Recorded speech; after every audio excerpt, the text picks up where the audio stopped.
Mister রবি খান, আমাকে কি শুনতে পাচ্ছেন? জি, শুনতে পারছি। আপনি বিস্তারিত বলুন। আমাকে কি ক্যামেরায় দেখা যায়? রবি খান, আপনি দেখতে পাচ্ছেন আমি এখন একটি গরুর ফার্মে অবস্থান করছি। এখানে দেখতে পেলাম একটি অদ্ভুত গরু। গরুটি কিছুটা পাগলা স্বভাবের ও কথায় কথায় ডিগবাজি মারায়। মালিক গরুটির নাম রেখেছেন জায়েদ খান। জায়েদ খানের মতো গরুটা পাগলামি করে, খালি কথায় কথায় ডিগবাজি মারে। গরুটা আকারে অনেক বিশাল এবং এটার নাম রাখা হয়েছে জায়েদ খান।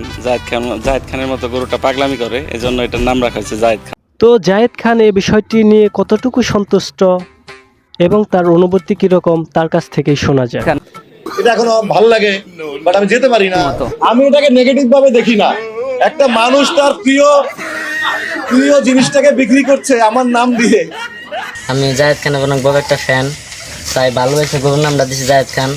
জায়েদ খানের মতো ডিব্বাজি মারা চাই, কিন্তু পারে না বড়। শাহিন আলম, অসময় টিভি।